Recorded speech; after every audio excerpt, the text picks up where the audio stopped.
When most people think of bees, they think of two things, hives and honey. Strangely though, of the 970 native bee species in Canada, hardly any live in hives, and even fewer produce honey. So what are the bees in Canada up to? And how can our idea of bees be so wrong? Today, we're going to find out. Honeybees are, the main thing we learn about because they're connected to humans. They're basically a domesticated species at this point. They make honey for us, we cultivate them, so we hear about them and their struggles all the time because, we want what they give us. Our association of bees, hives, and honey began 400 years ago in the 1620s.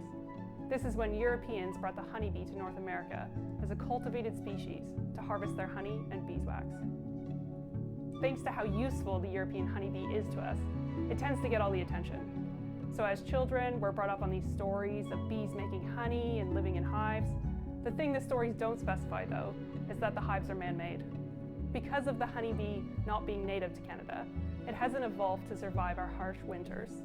Without man-made hives and the intense care of beekeepers, honeybees in Canada would die off in just one season. So Canadian bees are more suited to Canadian winters because they've evolved here. So they have a life cycle where they're usually larvae or eggs during the winter because it's too cold for an adult bee to be flying around in -10. Honeybees have not adapted to this at all. So their eggs and their larvae die over the winter in Canada because they're used to more mild European temperatures. Bees that are native to Canada don't have this problem. They've evolved over millions of years to be a perfect fit for the climate and geography. As a result, the bees that live here have incredible and beautiful diversity. They come in all sizes and an array of colors. Take the adorably named fairy bees, for example. Some of these little guys can be smaller than a grain of rice at 2 millimeters long. Compare that with the huge eastern carpenter bee, which could be 10 times as long, coming in at 25 millimeters. Fairy bees typically make tiny burrows in sandy areas, whereas the aptly named carpenter will burrow small holes into plant stems and more recently exposed wood beams. Unlike their honey cousins, most Canadian bees don't live in large colonies. Carpenter bees are usually solitary, but a few species have a semi-social living arrangement, where mothers and daughters live together and share responsibilities. The most common misconception about bees is the fact that they all have stingers. So honeybees have stingers, and wasps have stingers. Not all species, but some. But most Canadian bees do not have stingers. Even carpenter bees, the males don't have stingers at all. The females have them, but they don't really use them. So most bees can't even sting you. Like their sizes, native Canadian bees also have a rich diversity of color on offer. The official bee of the city of Toronto, the bicolored sweat bee, has a gorgeous metallic green upper body and a striped abdomen. Some native bees have incredibly evolved special dances to shake loose, hard-to-reach pollen. These dances are called buzz pollination. Bumblebees sometimes land on a flower and shake their bodies until pollen is finally released for them to eat. This form of pollination is needed for plants like blueberries, cranberries, and tomatoes, all of which are native to the Americas. Without native bees, countless Canadian plants would simply be unable to reproduce and could go extinct. Native trees, flowers, and bushes, like this bergamot, have evolved alongside our Canadian bees. They've evolved yellow, white, blue, and purple flowers to entice bees with their nectar and pollen. As they visit the flowers, they collect pollen and transfer it to the next plant, helping them reproduce in the process. Native bees are deeply connected to our environment and, along with other insects, form the bedrock of our ecosystems. Firstly as pollinators, and secondly as part of the food web themselves. Because bees eat nectar and pollen, they are considered a primary consumer. This means they can create energy by eating plants. When they're eaten by, let's say, a yellow warbler named Wanda, that energy is transferred up the food chain. Without bees, many Canadian species would lose a vital food source, adding to the pressures they already face from habitat loss. This combination of factors significantly increases the extinction risk of many other animals across Canada. At this point, you might be asking yourself, if we have so many honeybees, can't we use them? They're still bees after all. The problem is, they haven't evolved over millions of years with our native plants. Those are in Eurasia, where the honeybee gets to wear the native badge. So in Canada, where honeybees aren't native, they've only been here maybe 400 years, there's these relationships between, specialist pollinators with plants. So there's flowers that only come out at night, for example, and they have moths that visit them.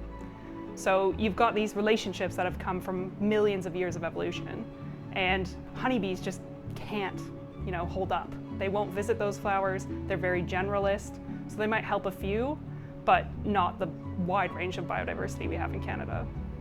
Studies have shown that honeybees are less effective pollinators than their North American counterparts, and they often deplete nectar from flowers, leaving much less food for native species.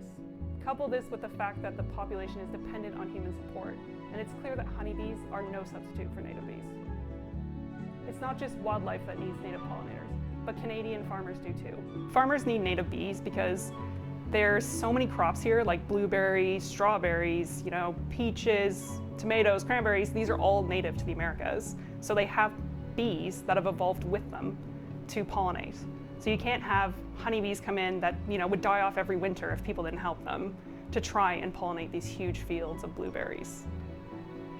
Without bees and other pollinators, farmers wouldn't be able to grow these foods, and we would see yields plummet and prices skyrocket. It's clear that native bees are incredibly important to Canadian ecosystems, as well as our own food security. Unfortunately, their numbers are declining, and fast. Since the year 2000, insect numbers in Canada have fallen by at least 25%. This is having massive consequences for Canadian wildlife.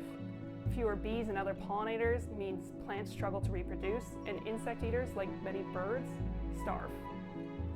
There are two main issues facing bees. They are habitat loss, like this, and pesticide use. Let's find out a little bit more about each of them, but more importantly, what can we do to help? Unfortunately, the Canadian federal government, and many provincial ones too, are washing their hands of the problem. Instead of strengthening wildlife protections, they are being lifted. The passing of Bill C-5 means more strip malls and subdivisions and fewer meadows, forests, and wetlands. Bill C-5 is a big piece of Canadian government legislation at a federal level. It has loads of stuff in it. It has nothing to do with pollinators, inter-provincial trade and things like this. But there is a section about fast-tracking government projects or nationally important projects, and that essentially removes the Endangered Species Act, which is protection for a lot of native bees. Bees, just like any other animal, need a place to live, food to eat, and water to drink. Without these, they simply can't survive. Unfortunately, as our population grows, we take more wild spaces and develop them into the strip malls and subdivisions I mentioned before. These developments almost never include natural spaces with native plants, and so they become dead zones to our bees. So a dead zone is essentially a place where life can't live, for lack of a better way of saying it. It's, you need food, water, and shelter to be alive. And if they don't have those things, it's a dead zone. So, some things travel between spaces, but a dead zone is big enough that nothing can live in that entire area. So think of like downtown Toronto. The second major factor contributing to the decline in bee populations is the widespread use of pesticides, chemicals designed to kill unwanted insects and plants. Farmers often rely on these chemicals to protect crops from pests and increase agricultural yields, aiming to ensure consistent and profitable harvests. However, the unintended consequences are severe. Pesticides, used in farming or in your yard, they're targeting a pest. It's not bees, but because it's a poison, it kills the bees as well that visit those crops or those flowers. So we're having, they're dying off from multiple things, which is, the hard part for them. In a famine where there's not many flowers, you might get a few that die, but add pesticides and you have a really big problem. Alarmingly, pesticide use in Canada surged by 47% between 2011 and 2021. What makes this even more unfortunate is that bees and other pollinators are not the intended targets. Instead, they become innocent victims, as these toxic substances cannot distinguish between harmful pests and beneficial insects like bees. Enough of the doom and gloom though. Now that we know the challenges our native bees are facing, how can we halt the decline and help them bounce back? Luckily, there are a lot of ways we can help. According to a huge study by UBC in 2024, if Canadian farmers planted pollinator habitat near their fields, it is estimated that farmers in Alberta and Saskatchewan alone could increase their crop yields by a value of $2.1 billion and feed an extra 15.5 million people. The easiest way to help is to simply get planting. The most effective way to plant is to find native species in your region and get them into the soil. So you can provide food for bees in your backyard by planting flowers. So you can have a mix of native flowers that they love, like goldenrod or aster for that late summer drought famine that they have when there's not much else flowering. But also having plants that are really good for generalist pollinators, like lavender, for example. It's not native, but it's beautiful and it helps a lot of bees here. And you can also, try to think about spring till fall. Do you have something flowering across the seasons? Because that's when they're active. And they're, some species are only alive in their adult form for maybe 2 weeks, but others are alive the whole time from, spring till fall. So, if you are unsure where to start, Network of Nature has an excellent list of native plant nurseries on their website, which you can find in the description below.